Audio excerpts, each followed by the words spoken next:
morning, everybody. Bon matin, tout le monde. Good morning, everyone.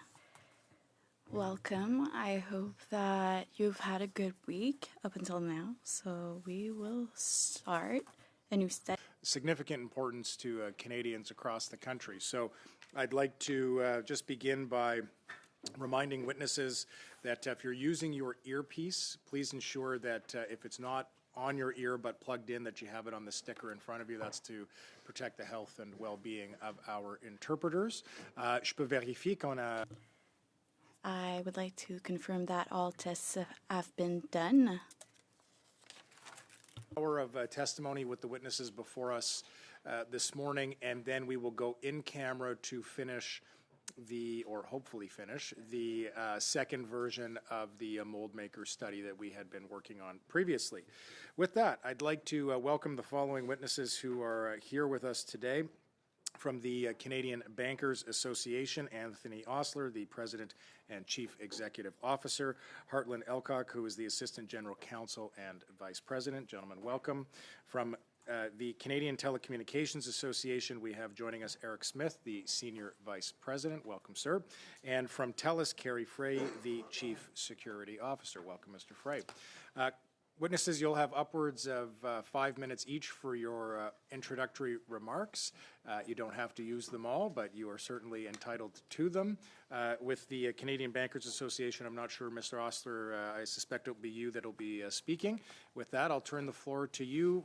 Following the introductory testimony from our three witnesses, we will then turn to members around the table from the various recognized political parties to get into a Q&A. With that, Mr. Osler, the floor is yours, sir.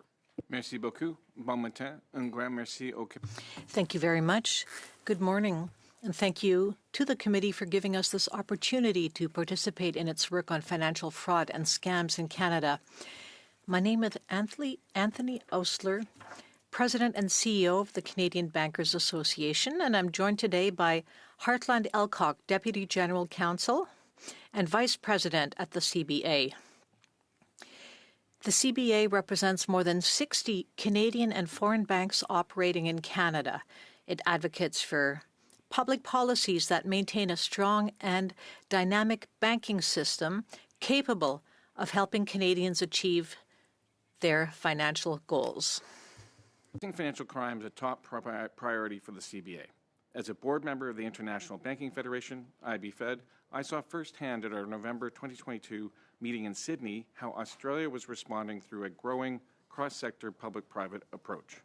Cybercriminals were exploiting the digital connectivity accelerated during the pandemic, stealing from individuals and laundering proceeds, often supporting organized crime, bad actor nation-states, and terrorism. In 2023, Canada was continuing to see an increase in fraud and scams, while Australia began reducing them through its cross-sector program. By early 2024, it was clear that we should apply those lessons in Canada. 2 years ago, the CBA brought together some 50 public and private sector partners, including regulators, financial institutions, telecommunications providers, law enforcement, and digital platforms to create the Canadian Anti-Scam Coalition. The coalition coordinates education, awareness, and prevention efforts, including the development of a national taxonomy, a fraud detection pilot, and the ongoing Stand Against Scams campaign.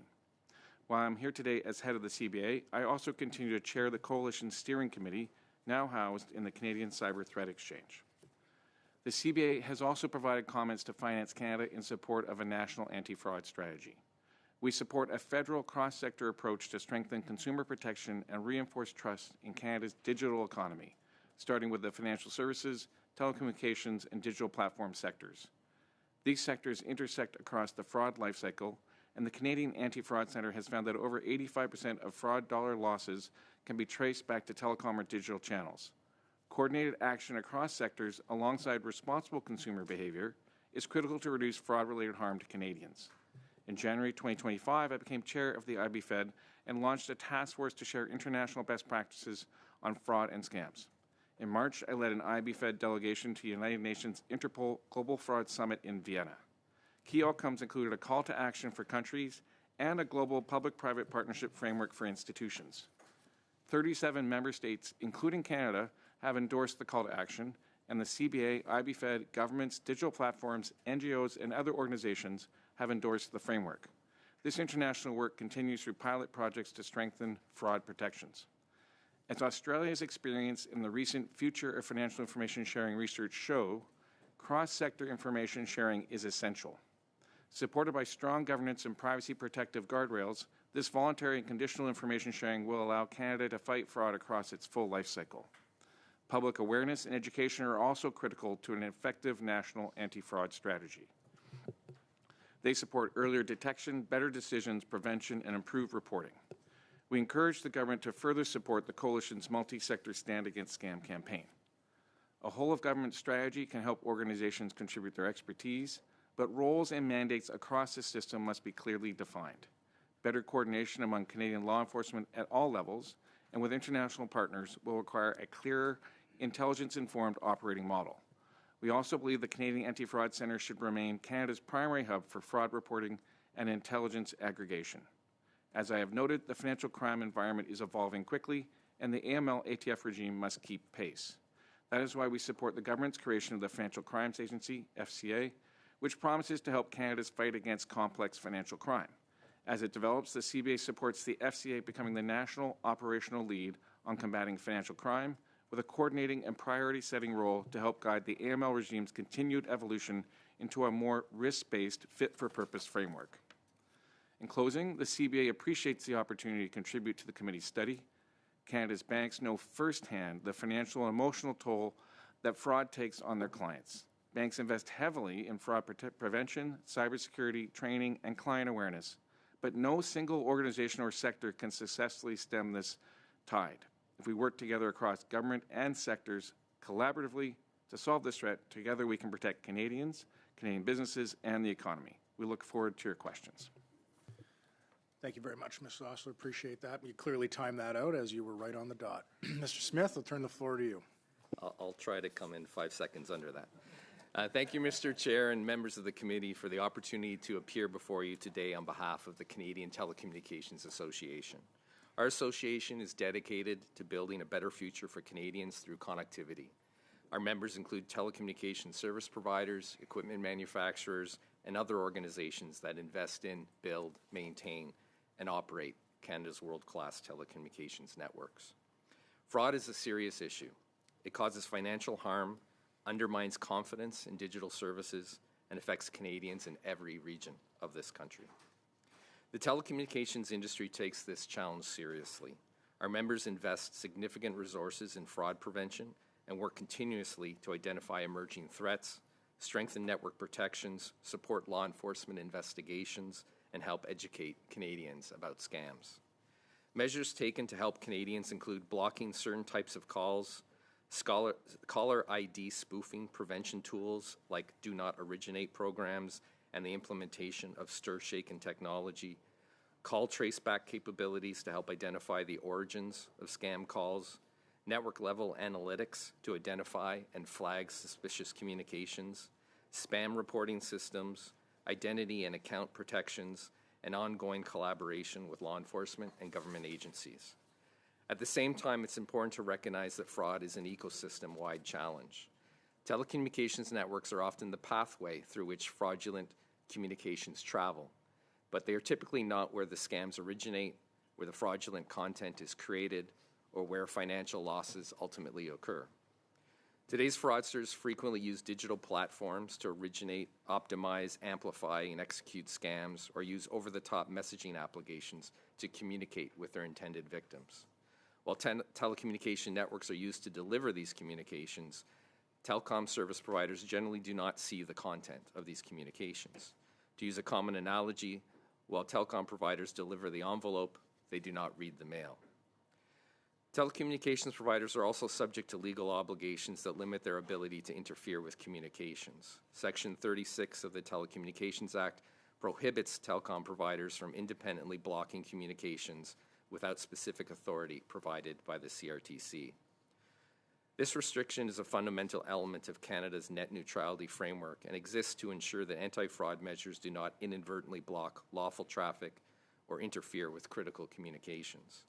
Some of the previously mentioned measures taken by our sector to combat fraud were only possible after careful scrutiny by the CRTC and only after the Commission was satisfied that such measures would be effective, were in the public interest, and would not negatively impact the delivery of legitimate traffic. As the government develops its national anti-fraud strategy, we think it should focus on the following 4 priorities. First, strengthen coordination and information sharing across sectors. Fraud prevention is most effective when telecommunications providers, financial institutions, digital platforms, government agencies, and law enforcement work together and share information. Second, strengthen international cooperation. Many, if not most, fraud operations originate outside Canada's borders, making cross-border collaboration essential. Third, expand public awareness and education. Most fraud ultimately relies on social engineering. Helping Canadians recognize scams remains one of the most effective tools available. And fourth, ensure that any new anti-fraud measures under consideration complement existing regulatory frameworks and avoid unnecessary duplication. Building on existing authorities, expertise, and industry-led initiatives will help ensure that resources are directed toward preventing fraud rather than navigating overlapping compliance obligations. In closing, the telecommunications industry is committed to being part of the solution. Our members will continue investing in network protections, collaborating with partners across sectors, and supporting efforts to protect Canadians from fraud. We look forward to working with the government, regulators, law enforcement, and other stakeholders to develop a national anti-fraud strategy that is practical, effective, and reflects the shared responsibility required to address this evolving threat. Thank you, and I'd be pleased to answer your questions. Thank you very much, Mr. Smith. Mr. Frey, I'll turn the floor to you for upwards of 5 minutes, sir. Chair and members of the committee, thank you for the opportunity to appear before you today. My name is Kerry Fry, and I serve as the Chief Security Officer at TELUS. With over 21 million telecom connections, we take seriously our responsibility not only to connect Canadians, but to protect them. I want to begin with a simple statement of fact. Fraud is now a central feature of our economy. It is highly organized, international in scope, and growing at a rate that no individual sector or government can contain on its own. While TELUS fights fraud daily, I want to offer a story that illustrates the type of fraud Canada is contending with today, and that the only model to fight it is with collaboration between industry, law enforcement, and government. Last November, TELUS received a tip about a suspicious text message hitting phones in Toronto. These messages had links designed to impersonate legitimate payment websites. We launched an investigation and found nothing. There was no record of these messages anywhere in our network logs. That absence itself was a clue. We suspected we were dealing with an SMS blaster, which is a piece of complex telecommunications equipment that mimics a legitimate cell tower and floods nearby phones with fraudulent text messages. It's a portable cyber threat used by criminals to cause chaos and defraud unsuspecting victims. We had never seen an SMS blaster deployed in Canada before. Eventually, it became clear that someone was driving this device around Toronto, moving through communities, targeting thousands of phones at a time. Industry reached out to Toronto police to report the text messages and also reported the unauthorized airwave use to the Department of Innovation, Science and Economic Development, or ISED. These reports kicked off a 5-month investigation called Project Lighthouse. Thanks to the information sharing efforts between industry and law enforcement, 3 individuals were arrested and now face 44 charges. In total, these individuals were responsible for more than 13 million network disruptions. While the criminals' primary objective was to commit fraud, their technology also doubles as a new and destructive type of prepositioned cyber threat. These devices can disrupt 911 calls, cause network outages, and be used to launch cyber attacks against critical infrastructure from inside Canada's borders. They can even be used to install malicious software on nearby smartphones. These new tools of international fraud create threats to Canadians beyond financial losses. We must locate and disable these technologies rather than merely shielding our citizens from their criminal application. Project Lighthouse succeeded not because of a new law, but through sustained collaboration across major financial institutions, Canada's telecoms, 3 police forces, and several federal agencies. We prevailed because we established trust, information sharing, and the willingness to act amongst all partners. This is the model Canada should pursue. Canada already has much of what it needs to fight fraud more effectively. The Canadian Anti-Fraud Centre, sector regulators, law enforcement agencies, and the private sector coalitions are there. What is missing is a central coordinating force that ensures the best tools and intelligence reach the people who need them. That is a role only the federal government can play, and it should establish itself in that role before reaching for new powers. Project Lighthouse taught us 4 lessons that Parliament can implement to combat fraud. First, we need to strengthen cooperation across industry and government, as well as globally, to disrupt fraud rings that abuse our digital platforms. Trying to block individual frauds becomes an endless and futile game of whack-a-mole against international crime. Most digital fraud against Canadians operates abroad, making strong international collaboration essential to stop it.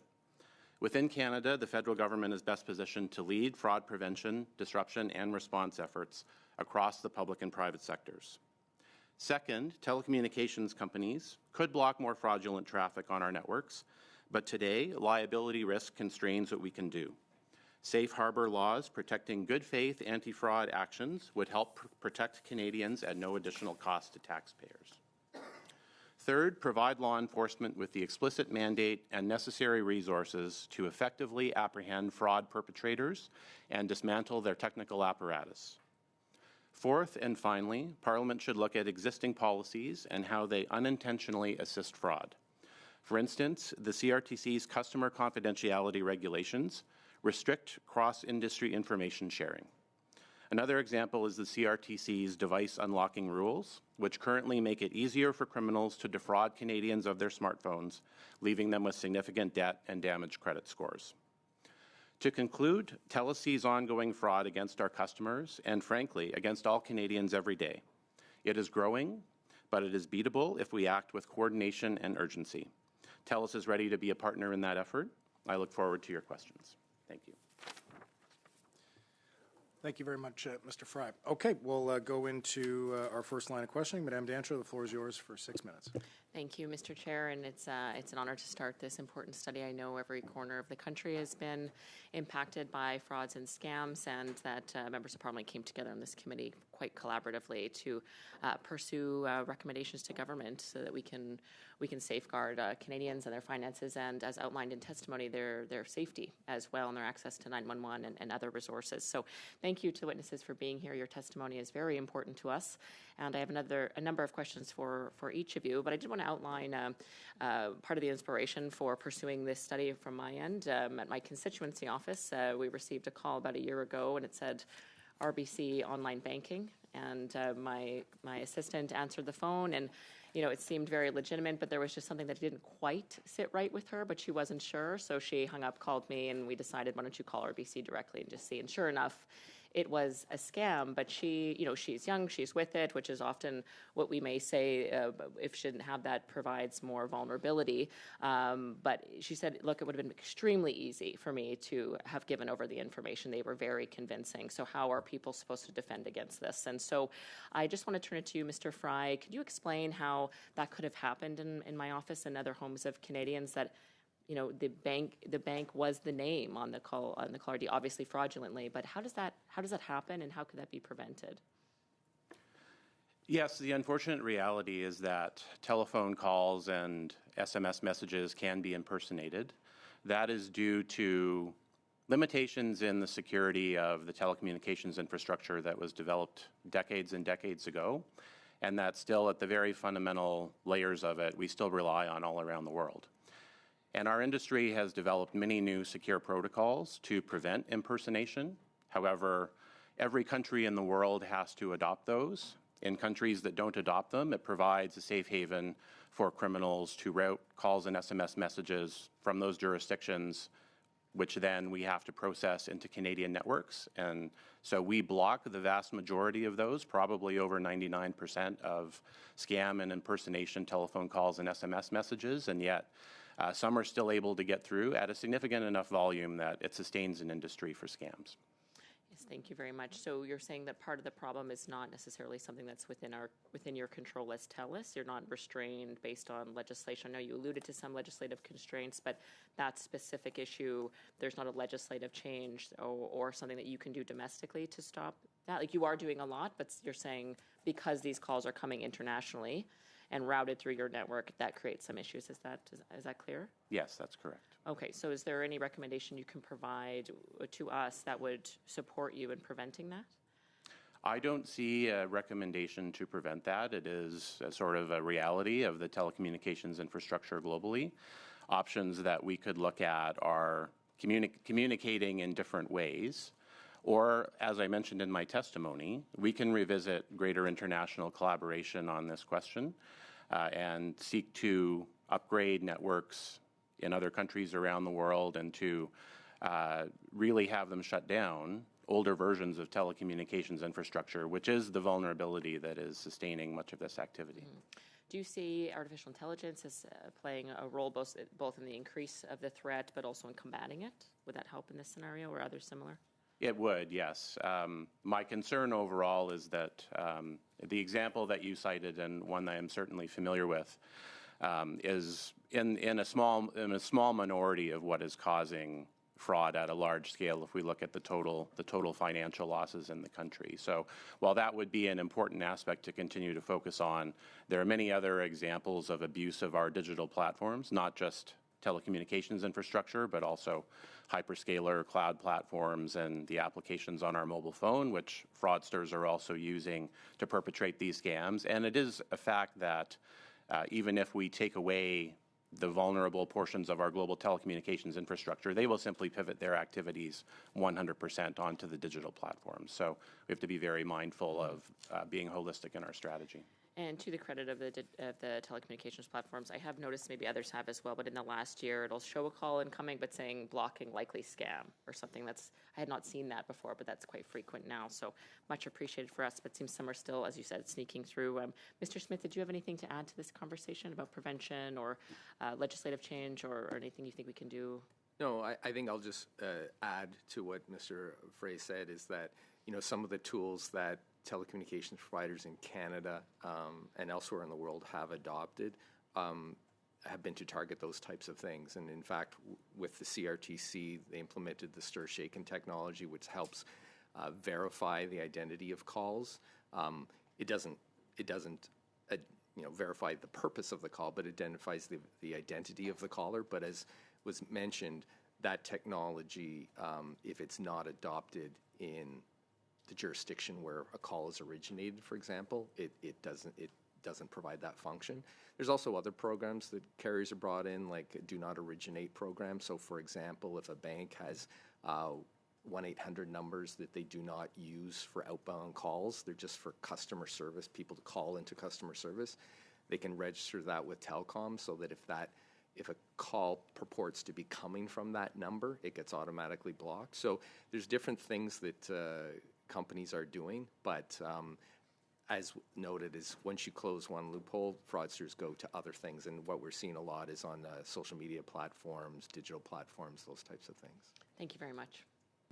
Thank you, Madame Dancho. Madame O'Rourke, floor is yours for 6 minutes. Thank you so much, Chair. I appreciate it.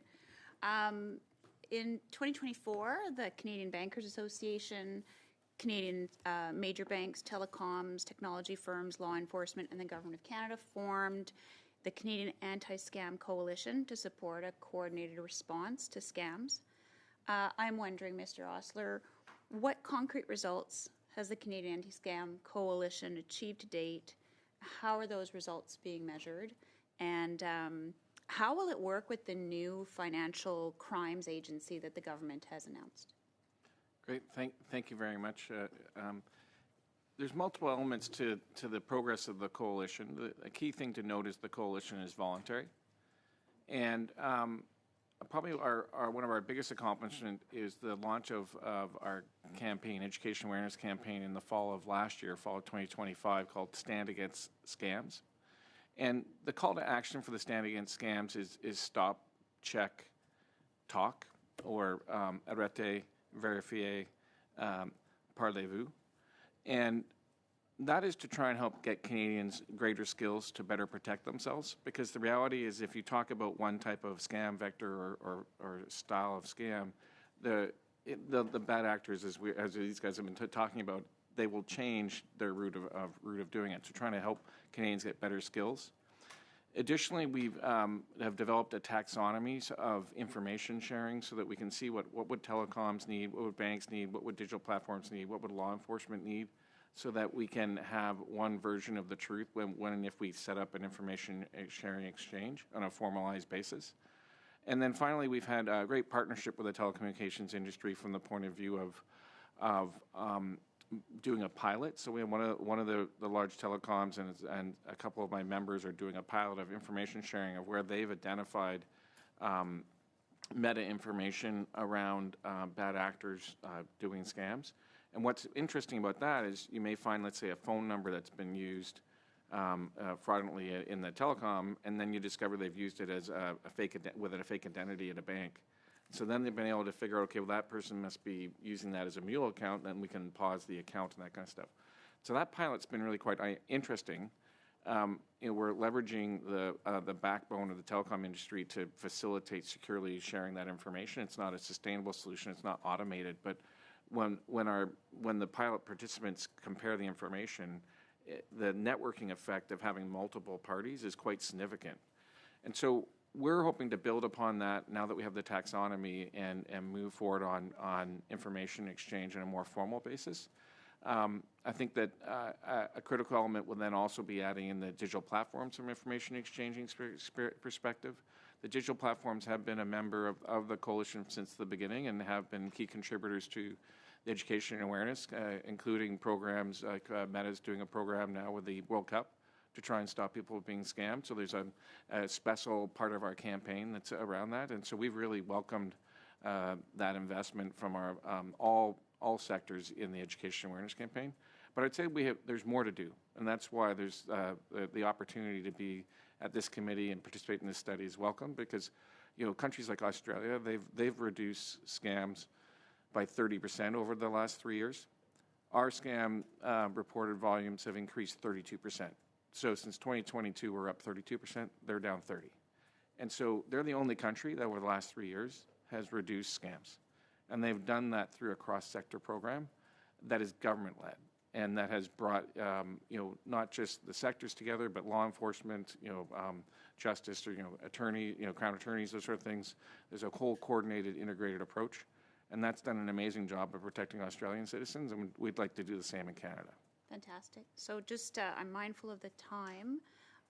So two things in terms of your perspective on the new financial crimes agency that's been announced by the Minister of Finance, and also in the spring economic statement, the government said that we are going to ban crypto ATMs because they're frequently used in scams. We should tell people, do not buy gift cards for scammers. Do not go to a crypto ATM. The government is not going to ask you for these things.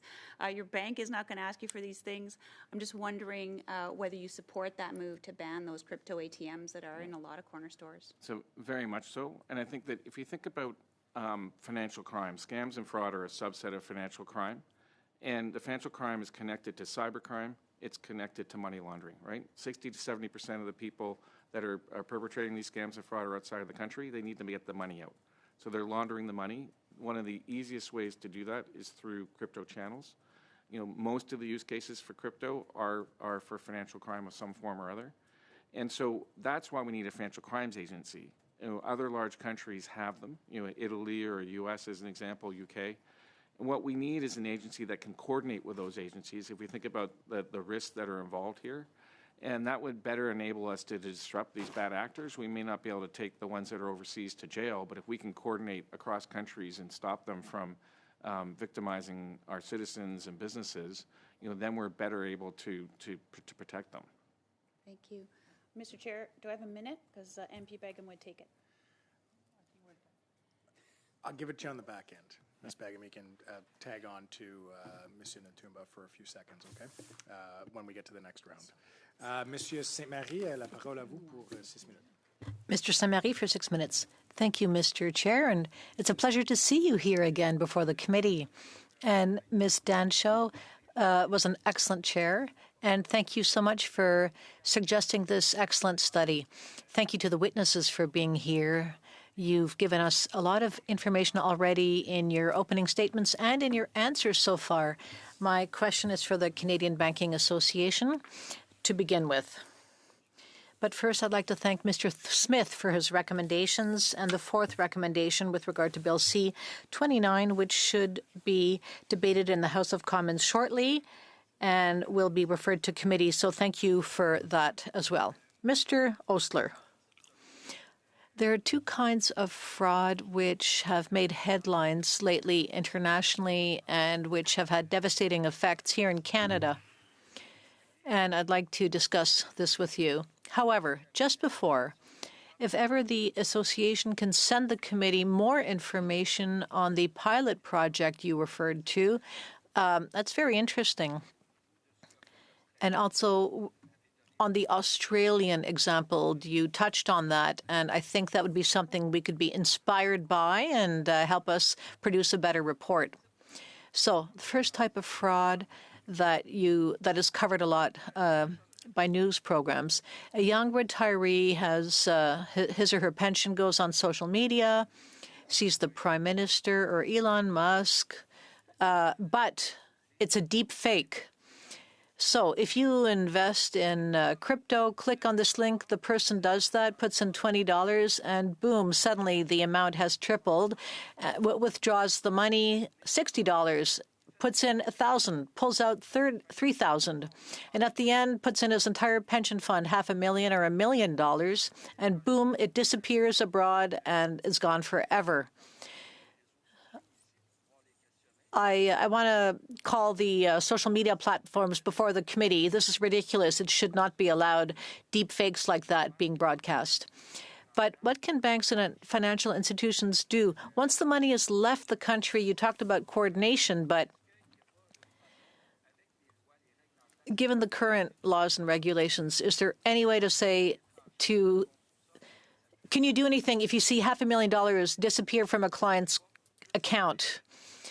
Is there more banks can do?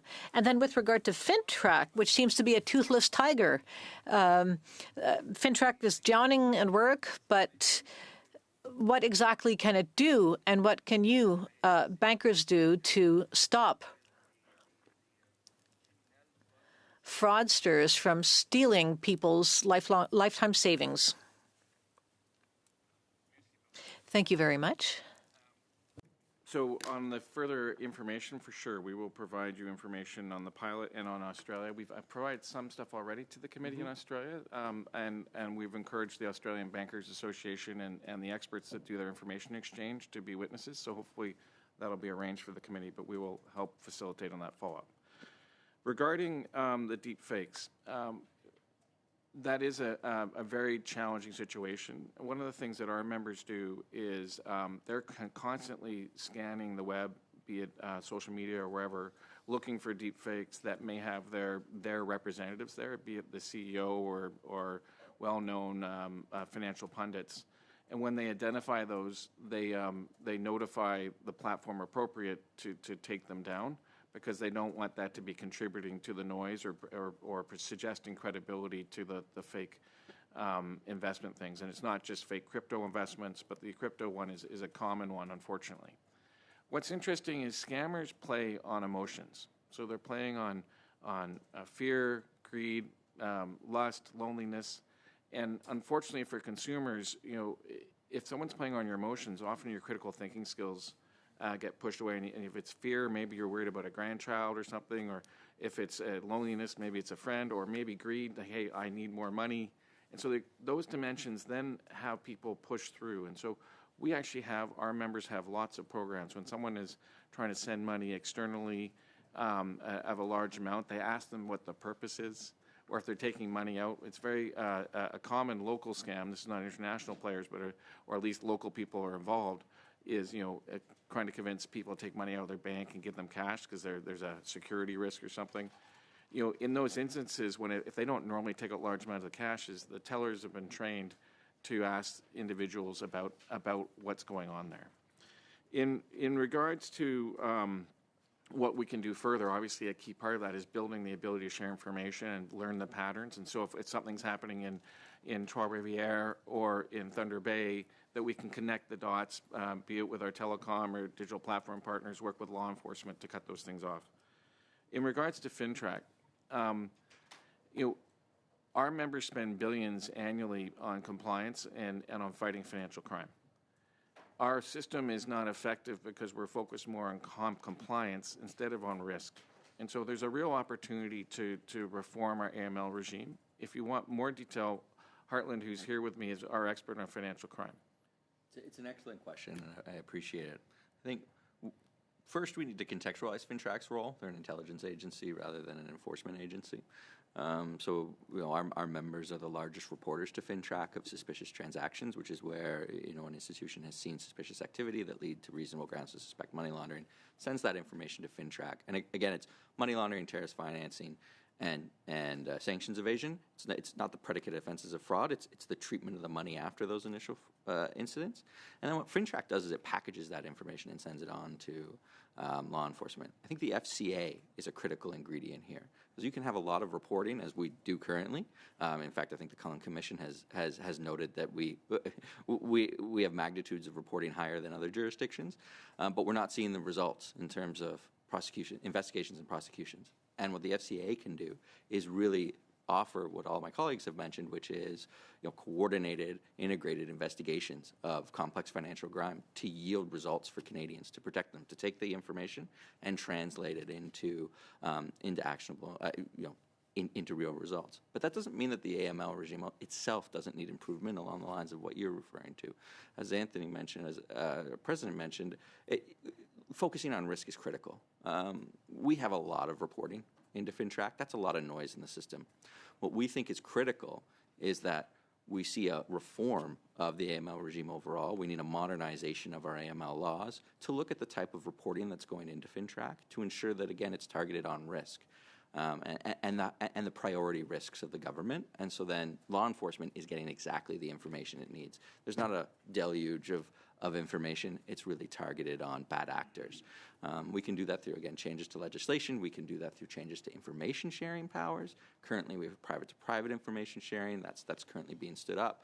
We're looking for some additional changes around public-to-private information sharing so that law enforcement can share key pre-production indicators with banks to help guide efforts to mitigate and to detect, deter, and then mitigate money laundering.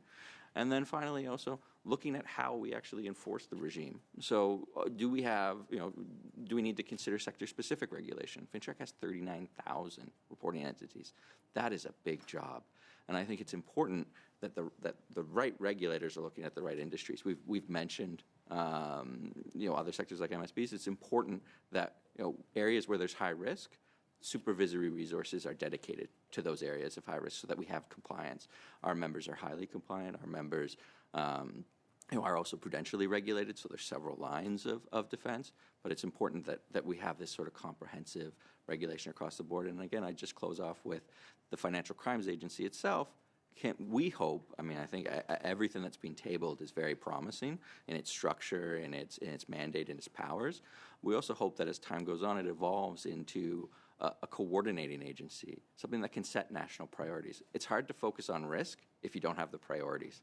And we hope the Financial Crimes Agency can play that role. Merci beaucoup. Merci, Monsieur le Président. Merci. Mr. Falk, the floor is yours, sir. Thank you very much, Mr. Chair. Thank you to our witnesses for your testimony here this morning. Mr. Osler, I'd like to begin with you. Just carrying a little bit further the FINTRAC compliance and the regulations that you're subjected to as banks in Canada, are they asking for the right kind of compliance? I know the burden is significant.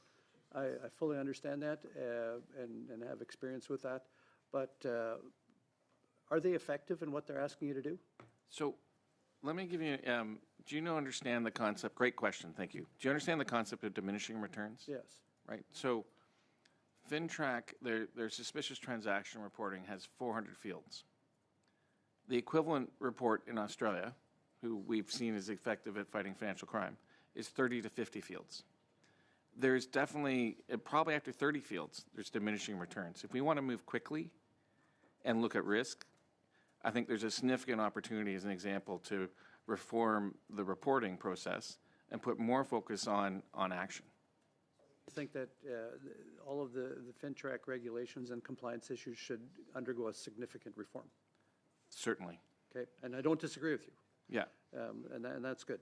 You also indicated that in a lot of other jurisdictions, scamming and crime has gone down by about 30%, but here in Canada. That's Australia. Australia, Specifically 30. Australia. Okay. Australia, 30% in the last 3 years. Up 32% since 2022. Correct. Why is that? So the reason is it's gone up everywhere outside of Australia over those 3 years. And so what's been happening is that bad actors have been getting more sophisticated. And so what their AI is more powerful, their tools are more powerful.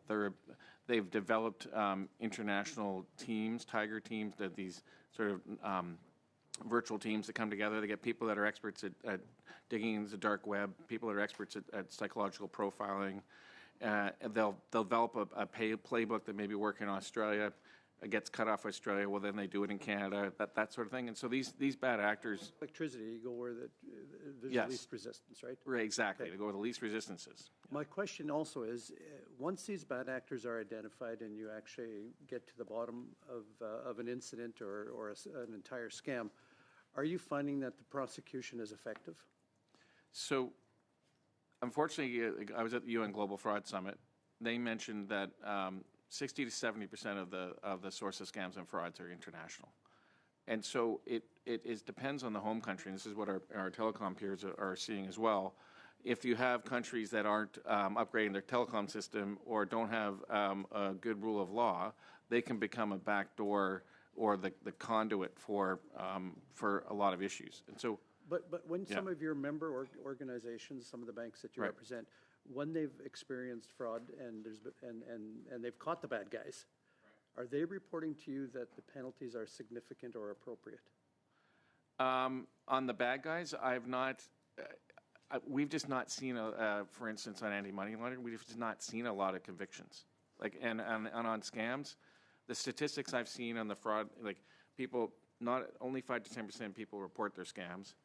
Of those, so that's a small portion of those. I think it's 0.1% or 2. Like it's a rounding error on actual conviction. So scams themselves, money laundering reporting, there's not a lot of convictions happening in Canada when it comes to financial crime. So risk reward is actually in their favor. Oh yeah, very much so. Yeah. And so I think part of this is why we want to move upstream and that cross-sector public-private partnership. If we can put a higher wall around Canada and stop these bad actors coming in via multiple channels, we can better protect and reduce the risk of our citizens being fooled by these I people. have one more question for you before I move to Mr. Fry. What level of responsibility or onus should the banks take in these types of situations where there's scams? So our members already have, we're highly regulated prudentially. We have a code of conduct. If the consumer has truly a victim from the point of view of they've not given out any information, haven't sent stuff out, and they've been defrauded, then our members obviously look after them. But unfortunately, a lot of people voluntarily send the money. The banks ask them when they're sending it, "Are you sure what are you doing?" And so I appreciate when I get those texts. Yeah. Is this actually you buying this? Right. By the way, I appreciate that. Right, and so we do a lot to try and help our clients, but what we've realized is we want to move upstream to try and stop them from being fooled in the first place. Mr. Fry, I've run out of time. Sorry. Right. Yeah, well, here's what I'm thinking, colleagues. Just a couple of things just to press pause for a minute. We're going to get bells at 12 for votes if everything goes according to plan. I need unanimous consent to work through bells. I'd like to establish that first. If I don't have it, we're going to have to stop. If I do have it and folks are willing to vote virtually, then we can keep going. So if everyone can please very clearly indicate they're okay with this. Mr. Ma? Support that, but we need to pause for a few minutes to do the vote. To vote, but I need unanimous consent to work through the bells Sure, themselves. yes. The vote wouldn't occur as of now until about 12:30, so we would be okay. But I've got UC to work through them? Okay. Then in that case, I'm going to be a little bit more lenient. We went substantially over with Monsieur Saint-Marie. Seems to be a pattern. And I myself have a few questions, and since it's our first study, maybe I'll be a little bit more our first meeting rather. I'll be a little bit more lenient. So, Mr. Falk, she was tough, yeah. So very quick with Mr. Fry, and then we're going to go. I'm going to get a couple in as well. So we'll just keep going, and when we hear the bells at 12, That doesn't mean it's the start of the vote. It just means it's the warning period. Mr. Falk, I'm going to give you about 45 seconds here. That'll be great. Thank you very much, Mr. Chair. Mr. Fry, you indicated that those fraudsters doing the SMS blaster were charged, 3 of them, with 44 different counts. What level of sentencing or what's the punishment? Are you satisfied with what the Crown is asking for? Yes, but certainly they stacked a number of charges in this case in many different categories. So I think one possible interpretation of that is that the individual crimes in and of themselves were probably minor, but 44 in aggregate may result in a much longer sentence. It's before the courts. We'll have to see what the outcome is. Okay, thanks. Thank you, Mr. Falk. OK, Monsieur Ntumba, à vous. Il y a 5 minutes, mais j'ai dit que je vais... Yes, 5 minutes, but I'll give Ms. Begum some time to ask her questions, but I'm trying to give everyone a little more time. 5 minutes to you, more or less, and then Ms. Begum, maybe 45 seconds after that. Thank you very much, Mr. Chair.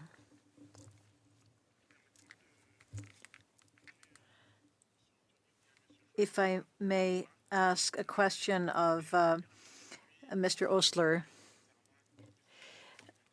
Scams are becoming more and more convincing. Is Canada sufficiently prepared to this new generation of scammers? And what measures should be taken as a priority over the next 3 years?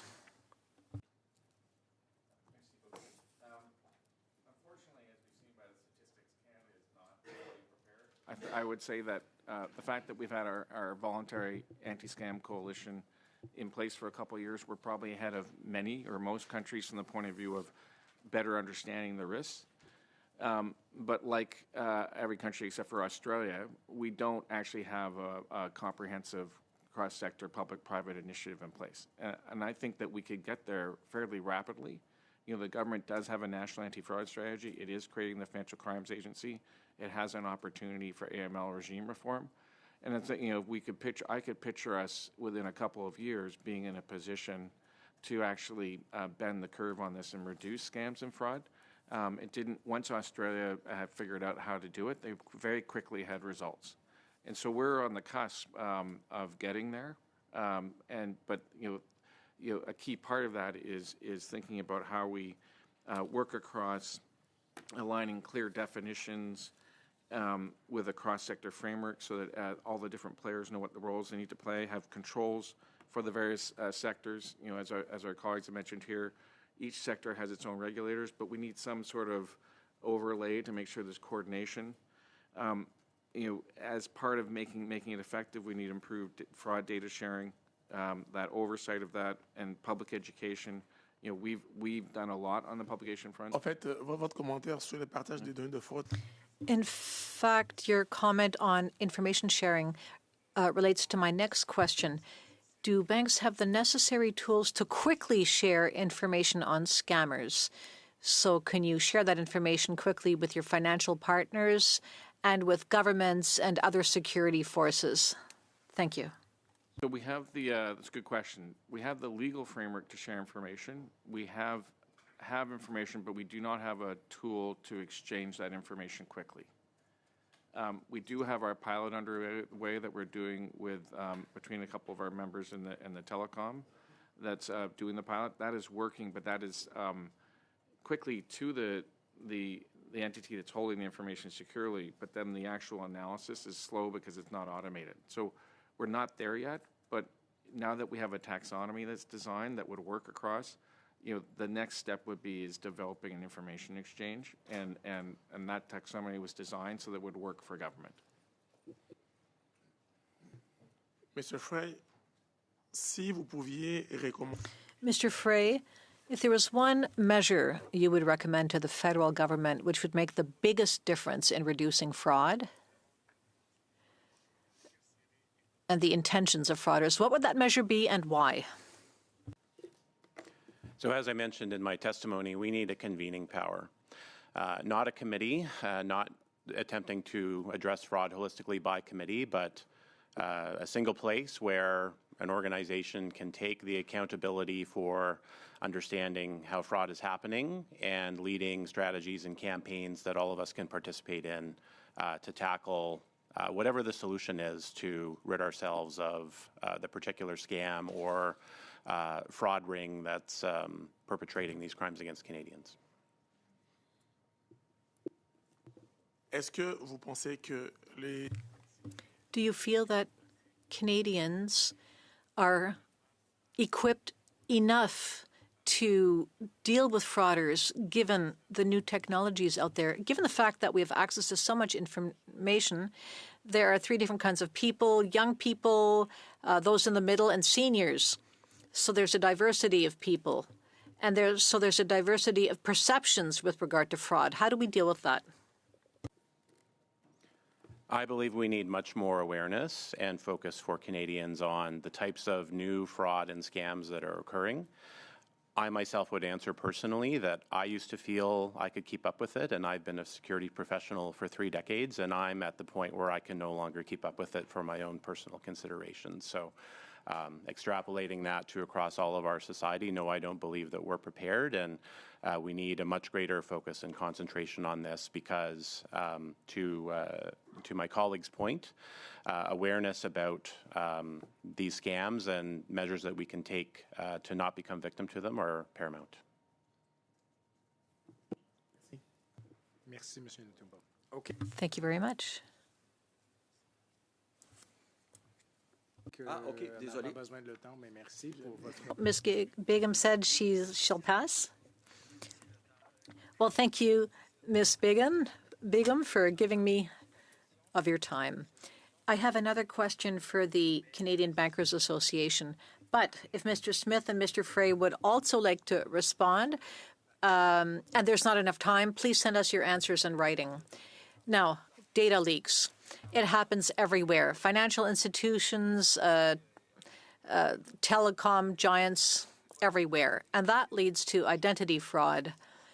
And so people will, or rather, a fraudster will take out a mortgage in somebody else's name. Everyone's data is out there on the dark web and elsewhere. So what can be done to prevent this from happening? And should there be a timeline? As soon as a business finds out there was a leak, it has to make that public, but that doesn't happen right away. It's an excellent question. Thank you so much. I would look to PIPEDA and the breach reporting obligations under PIPEDA. Those are already in place, which do require when a leak occurs that communication needs to happen with impacted individuals, and also outlines various other steps that need to be taken and ameliorative efforts to address potential harm that may flow from that. And I think, as Anthony outlined earlier, it's also key to think of those online commitments when there is a breach and it's not authorized fraud or not authorized fraud or any other form of sort of technical breach, which would be very rare.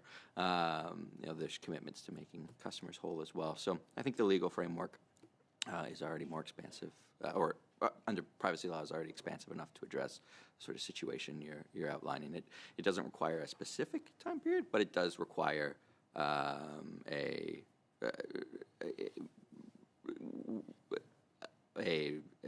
defined time period. Okay, merci. Il reste 30 secondes. Je sais pas. Thank you. I have 30 seconds left. Would either Mr. Smith or Mr. Frey would like to add something? If I can comment, I would add that our standards for identity authentication are not uniform across the country. So it's on a voluntary basis that organizations would choose to do things like notify customers that they would need to change their password, as an example. And I think the solution to this is uniformly applied standards in this area by someone with the appropriate expertise who can determine what that should be and would have the power to bring it into force across the country. So there is no competitive differentiation on this question in the future. Okay, merci. Monsieur Smith, vous pourrez nous les transmettre par écrit. Mr. Smith, I'm sorry, but my time is up. Saint-Marie. Thank you, Mr. Saint-Marie. Mr. Chair. To Mr. Osler, I'd like to build upon a few of the questions of our previous colleagues, and I think you've outlined this and others have, but Australia has been the only jurisdiction in the world to see a decrease in these frauds and scams. I believe the data shows about just under a 30% reduction since 2022, which was outlined by yourself and others today, that everywhere else has seen an increase, and it really amounts to nearly $1 billion of savings, so to speak, from just over $3 billion losses in 2022, decreased down to $2.18 billion in 2025. So material savings for Australians in this regard. But we've heard that yourselves and others are saying the primary issue is international. It's challenging what you can do about that. Yes, more international collaboration, but yet Australia has found a way to deal with that. So can you outline just a bit more detail? What exactly have they done that we're failing to do? Sure. So a key part of what they did was put in essentially codes of conduct for the various cross sectors involved, so digital platforms, telecoms, and banks, and made clear the roles that they expected of those sectors to do. And and examples would be, like, for instance, for digital platforms, if a fraudulent ad or website was identified, there was takedown or blocking required by the digital platforms. When people are, obviously a bank or maybe an investment advisor does an advertisement on social media. In Australia, they have to verify that the advertiser of financial services is actually a registered individual or regulated entity to be an advertiser. So there's a verification or know your advertiser requirement. And that has a big impact from the point of view, if you think about sort of fake AI ads, the example we had earlier about people being convinced to invest in crypto or something like that, and maybe a public official of some sort, persona that's being leveraged in AI. Well, that would be taken down either more quickly and or the advertisement wouldn't be allowed to be put up. And so those sort of elements on know your advertiser, verification, takedowns, blocking of sites are critical elements that, if you think about it, moving to the root cause of how people are scammed or fooled, is taking it down more quickly. And that's been one of the biggest contributors to reducing scams or fraud. I think that although as my colleagues here from the telecommunications sector have indicated, there are backdoors into the system. There are ways to, for instance, make sure that if you're a financial institution calling a customer, their logo could appear. So if it's logo, like, you can't push through an SMS system, that would be a proper through the system thing. So that's an example of something where consumers could go, okay, that if it's not showing the logo of the bank that I bank with, that may not be a real bank calling, as an example. Those are examples. Oh, I appreciate that very much. And, I don't wish to name and shame any one country who's harboring bad actors. We don't know the resources or the challenges that country may have, but I think it is important to include that data in the committee study. So can you just outline a few of the countries that maybe some of these issues are coming from? So Myanmar is a very large contributor to issues. We also have nation states like Iran contributing to scams and fraud. So those are an example of countries that are problematic. Yeah, thank you very much, and thank you for your testimony. Mr. Chair, there is a pertinent and concerning issue that arose in Canada that this committee, the industry committee, has discussed at length previously, and so I would like to put a motion on notice, and it is the following: that the committee report to the House that it condemns the use of forced labor in supply chains, especially in China, rejects unjustified American tariffs that threaten Canadian workers and industries, and calls on the Liberal government to strengthen and reinforce Canada's existing ban on forced labor imports and take more effective action to stop goods made with forced labor from entering Canada. And Mr. Chair, I think we have discussed this at length, and I would ask that, I think it could be pertinent that we have unanimous consent, in fact, to just adopt this today. So I'm asking for that. Thank you. Okay, so just to be clear here, Madame Dancho, are you moving this motion, or are you putting this motion on notice? I'm putting it on notice, but given we've already talked about it at length, I'd also like to ask for unanimous consent that we adopt it today. So, Appel au règlement, Monsieur le Président. Monsieur Saint-Marie. A call to order, please.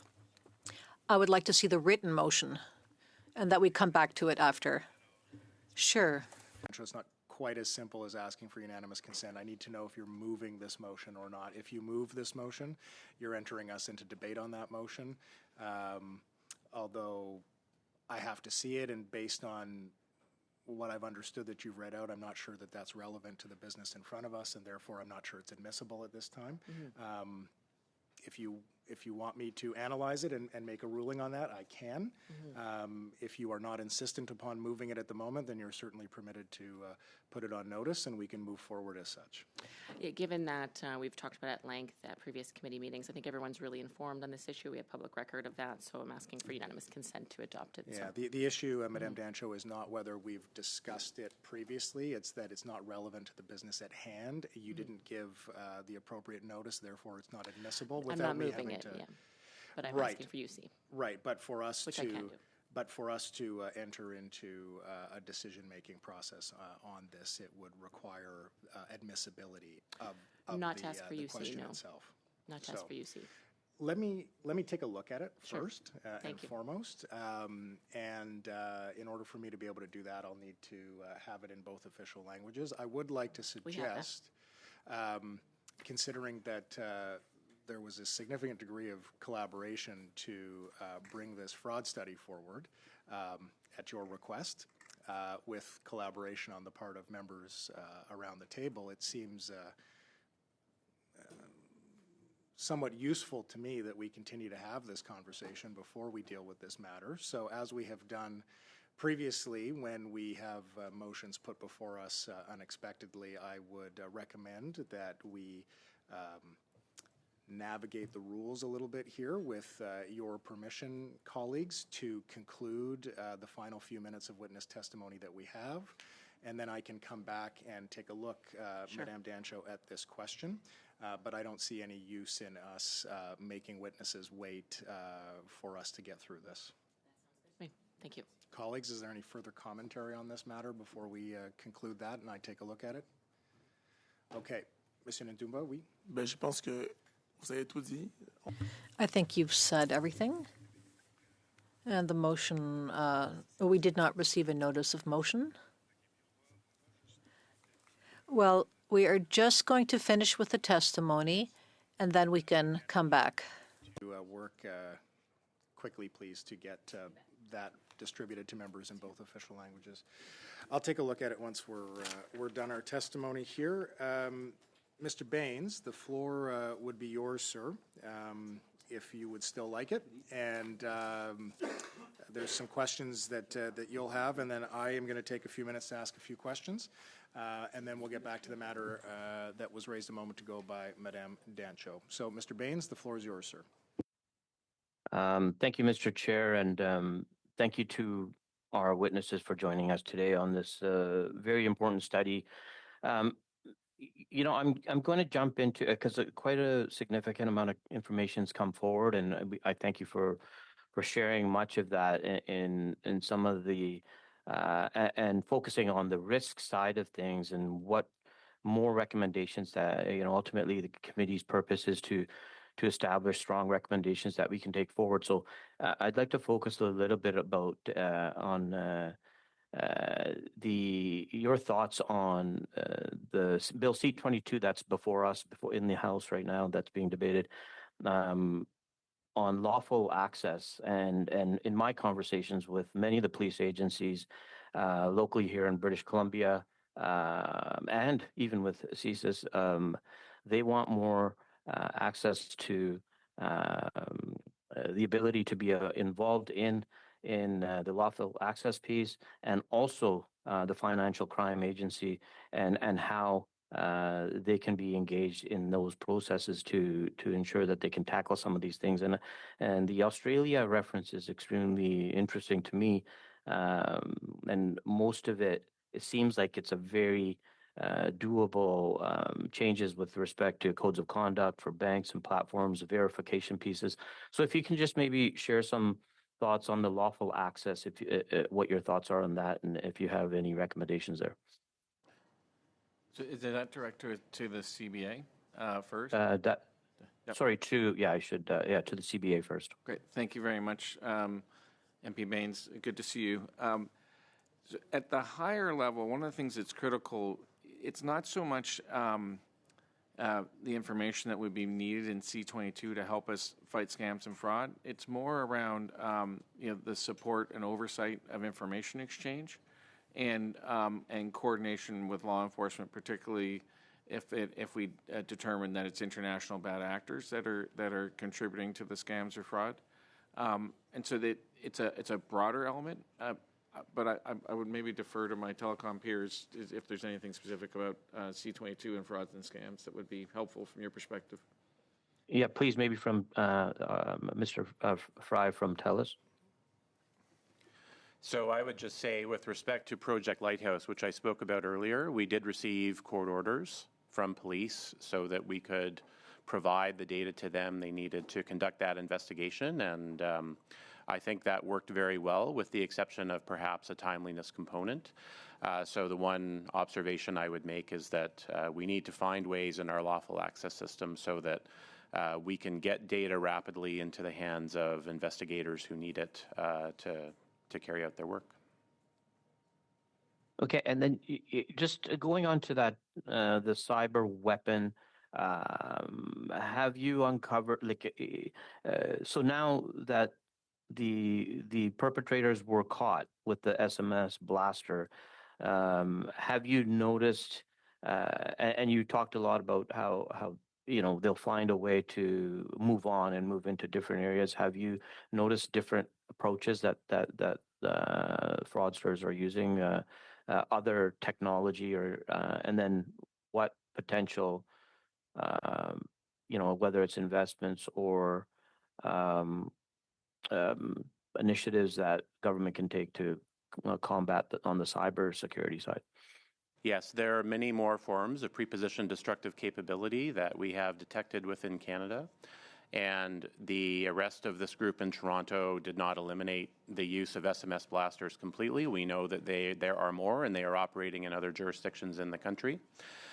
So going back to my testimony from this morning, I would reiterate that law enforcement needs a direct mandate and more resources to support the dismantling and the apprehension of the rings that are operating inside Canada that are deploying this technology here and using it to conduct fraud on an industrial scale.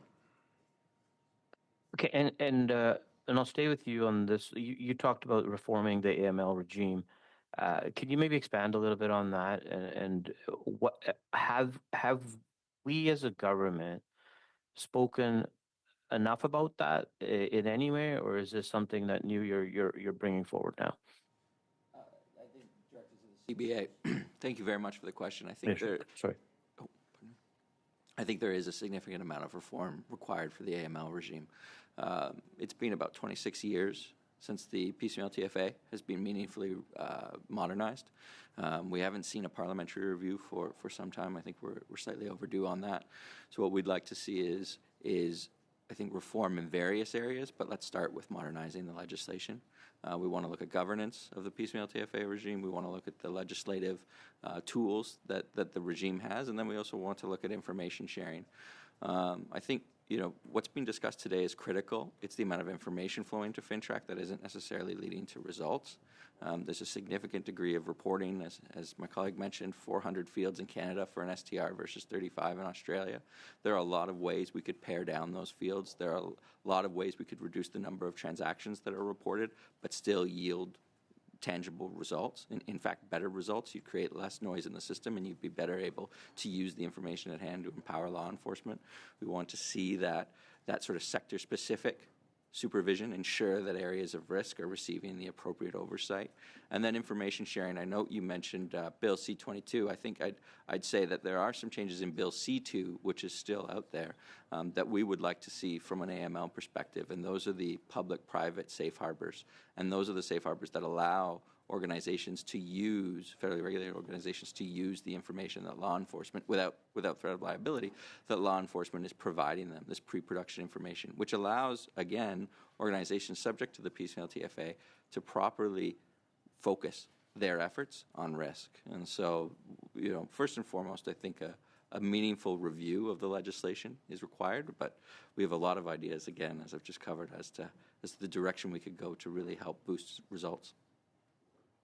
Thank you so much, and I'll cede the rest of my time to the chair. Okay, thank Mr. Baines, witnesses, I've got a couple of very quick questions here, and perhaps, Mr. Osler, you're best positioned to answer them. Madame Dancho did bring this up in relation to the Australians, I think, in terms of you were talking about quick takedown.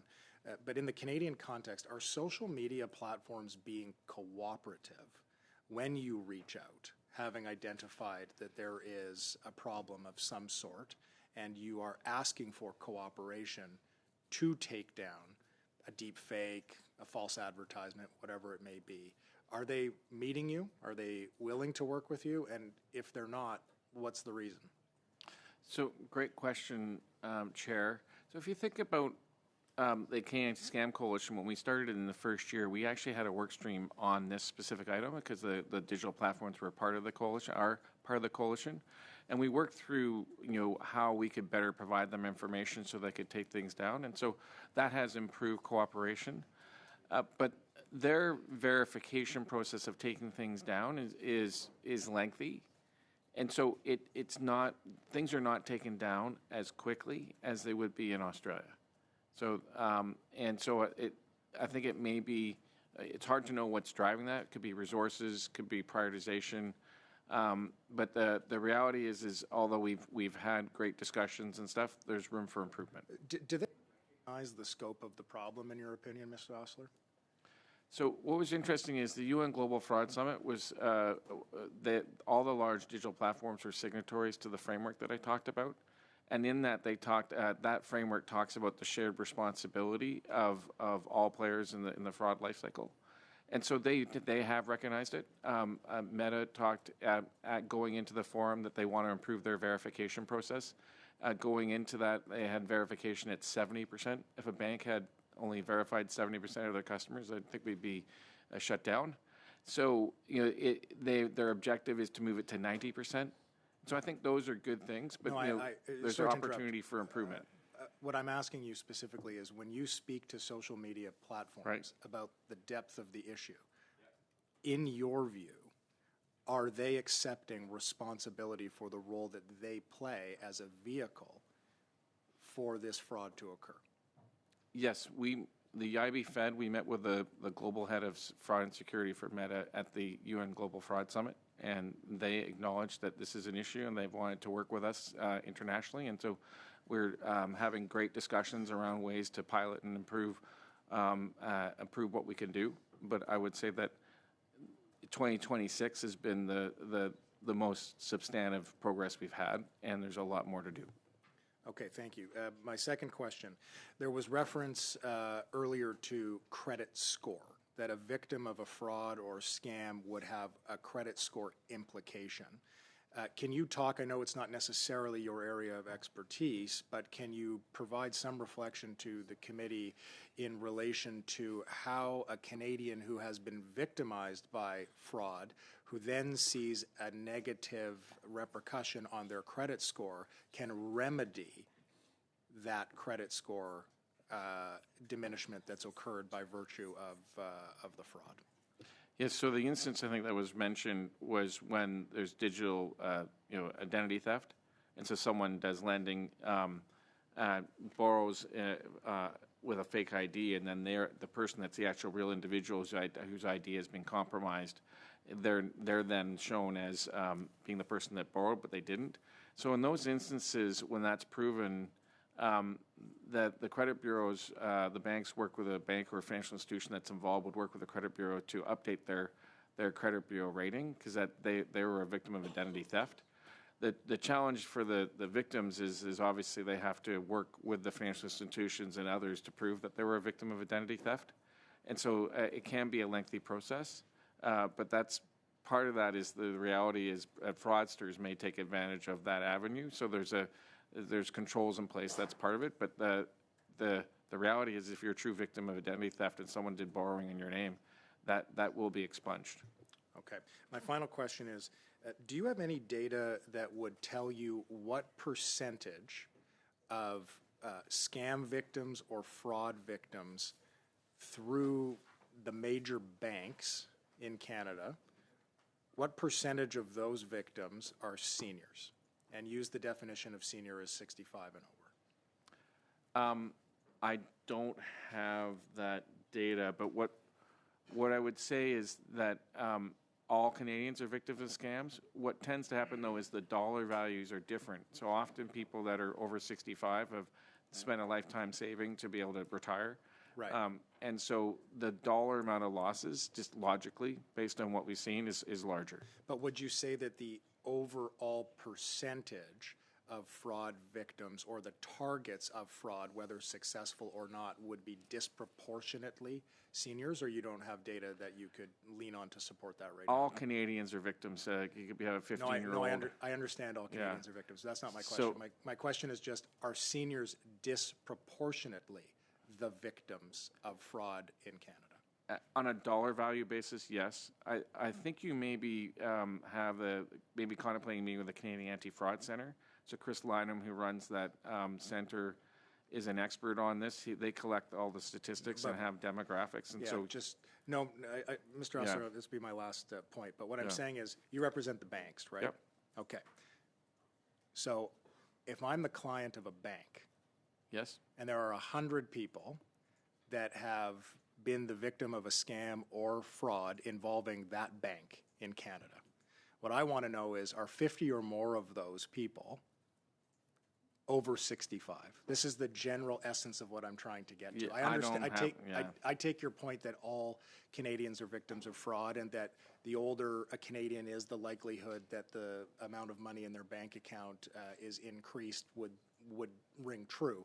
But what I'm trying to understand is whether or not the depth of the problem that we're dealing with needs to be addressed most specifically. For example, you talked a lot about public awareness and collaboration. Well, if we're talking about seniors hypothetically being disproportionately victimized, that requires a different exercise of conversation within government to understand who is most vulnerable and who we're helping. So I take the point that perhaps you don't have that. I'd really appreciate if you could submit through the clerk, please, to the committee as a follow-up, the data that you do have publicly available that could help shed a little bit further light for us on the demographics from an age perspective that are being most heavily targeted in the country. Yes, we will. And one thing I'd like to add is there's a code called the Seniors Code, which the banks uphold with the Financial Consumer Agency of Canada. And there's a bunch of controls and processes that are in place in supporting seniors. And in addition to education awareness on scams and fraud, we also have, there's elder abuse or financial abuse that occurs. We have programs and tools, for instance, on our website on educating and supporting seniors in trying to avoid the various scenarios that not just scams or fraud, but people could be getting at their money. And so there's lots of elements there, but the Seniors Code is a key part of helping protect seniors. Okay, thank you. I appreciate it.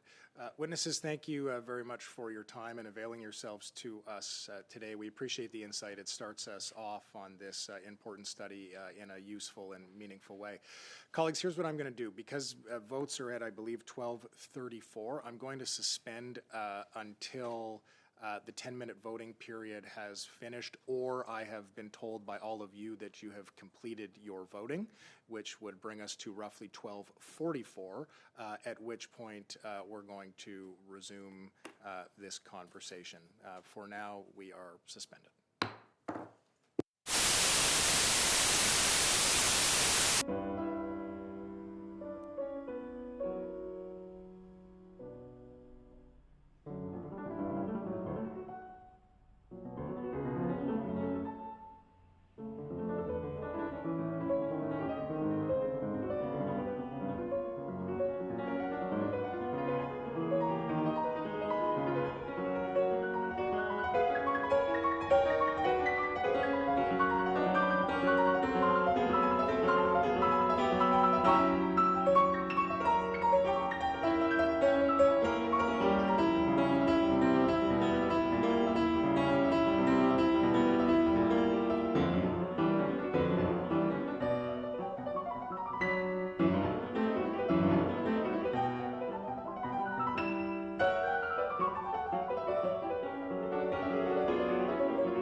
as per the commitment that we made. So, Madame Dancho, you had presented a motion, and so that I'm not putting words in your mouth, perhaps I'll just turn to you for a moment to explain what it is you're asking for to refresh our memory, and then I'll move forward as directed. Thank you.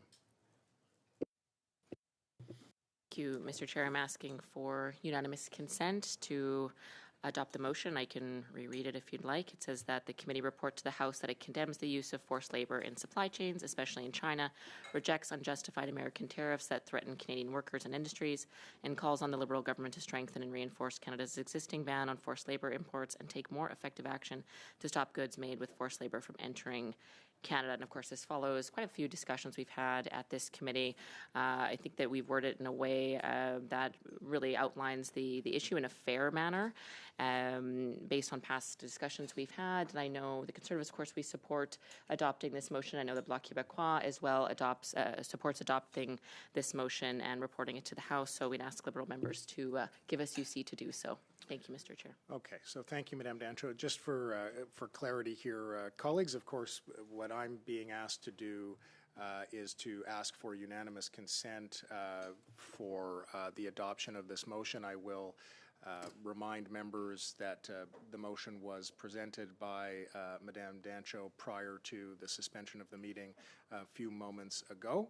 We are not voting on the ability for there to be a discussion moving forward on the motion, which is now on notice officially. We are voting on whether or not we are adopting the motion through unanimous consent, which is necessary because the motion had not been put on notice previously, which is why we have to ask for unanimous consent in order for it to be adopted. So with that, I am looking around, colleagues, for unanimous consent. I don't see unanimous consent. Therefore, Madame Dancho, we will not be able to move forward. Well, Mr. Falk, because it's not a vote itself, and we can't go to a vote because we need UC in order to even enter into a position that would allow us to, there would be no recording of that. Okay, colleagues, so with that, we were scheduled to continue a conversation in camera on the mold maker study, but seeing the time before us now, I don't think that we're going to have the ability to meaningfully engage on that topic at the moment. Therefore, I'm going to suggest that the meeting be adjourned and we will readjust the schedule in order to find an opportunity for us to finish version 2. With that, meeting adjourned.